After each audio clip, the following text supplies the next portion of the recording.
তার নাম রাখা হয়েছিল বাংলাদেশ জাতীয়তাবাদী দল। আজকে এই জাতীয়তাবাদী দলের ৪৬তম প্রতিষ্ঠা বার্ষিকী। এই ৪৬তম প্রতিষ্ঠা বার্ষিকীতে আমাদের কেন্দ্র ঘোষিত আমাদের ভারপ্রাপ্ত চেয়ারপারসন জনাব তারেক রহমান উনি বলেছেন কোনো বড় ধরনের অনুষ্ঠান করা যাবে না, যে অনুষ্ঠানের খরচ করা হবে সেই টাকাগুলো বন্যার্থদের সাহায্য করার জন্য। ছোট পরিসরে করার নির্দেশের কারণে আমরা ছোট পরিসরে আজকে করতেছি। তাই আপনাদের কাছে অনুরোধ থাকবে যে এই বাংলাদেশ জাতীয়তাবাদী দল বিএনপির প্রতিষ্ঠাতা জনাব শহীদ প্রেসিডেন্ট জিয়াউর রহমানের রুহের মাগফিরাত কামনা করবো, আল্লাহ যেন ওনাকে জান্নাতবাসী করেন। আমরা দোয়া করব ওনার সহধর্মিণী বাংলাদেশ জাতীয়তাবাদী দলের চেয়ারপারসন এবং খালেদা জিয়াকে আল্লাহ যেন সুস্থতা দান করেন। উনি অসুস্থ আছেন, আল্লাহ যেন দ্রুত সুস্থতা দান করেন। আমরা দোয়া করব ভারপ্রাপ্ত চেয়ারপারসন জনাব তারেক রহমানের জন্য, ওনার যে সকল মিথ্যা মামলা আছে দ্রুত যেন সেই মামলাগুলো প্রত্যাহার হয় এবং আল্লাহ যেন ওনাকে বিদের পেশে আমাদের মাঝে ফিরে নিয়ে আসেন।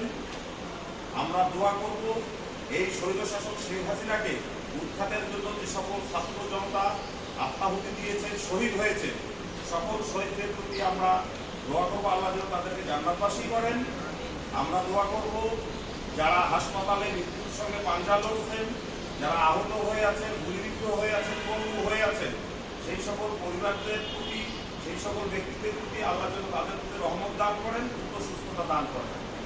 আমরা সর্বোপরি আমাদের জলঢাকা সর্বসাধারণের নয়নের মণি, সর্বজন শ্রদ্ধেয় সকল দুইবারের উপজেলার চেয়ারম্যান জনাব আলহাজ সৈয়দ আলী সাহেব, ওনাকে যেন আল্লাহ দীর্ঘায়ু দান করেন এবং বাংলাদেশ জাতীয়তাবাদী দল বিএনপির মনোনয়ন নিয়ে এসে আমাদের মাঝে আমরা যেন ওনাকে এমপি হিসাবে আল্লাহ কবুল করেন, এই দোয়া আমরা করব। আমিন।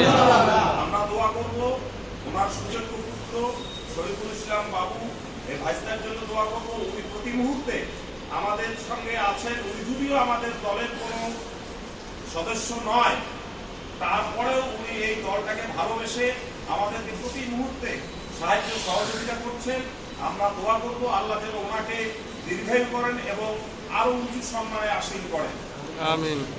তাই আজকে বিএনপির ৪৬তম প্রতিষ্ঠা বার্ষিকী উপলক্ষে সবাই দোয়া করবেন সারা বাংলাদেশের জন্য। দেশ অস্থিতিশীল, এখনো চক্রান্ত চলছে, এখনো কূটকৌশল চলছে আমাদের এই স্বাধীনতা যে ছাত্র জনতা এসেছে এটাকে নস্যাৎ করার জন্য।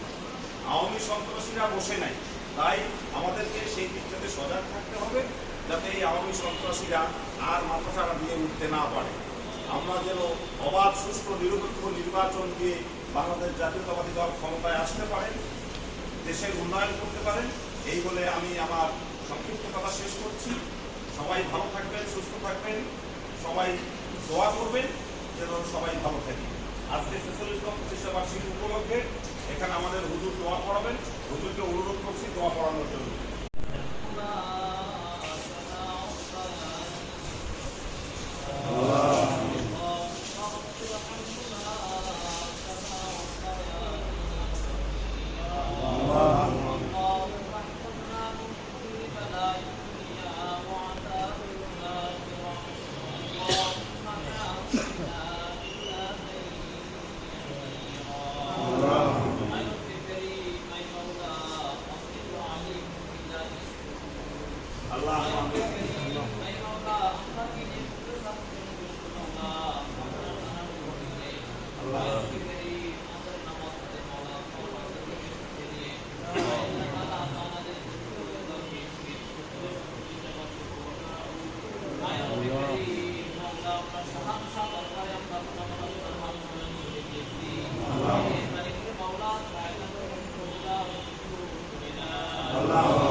আল্লাহ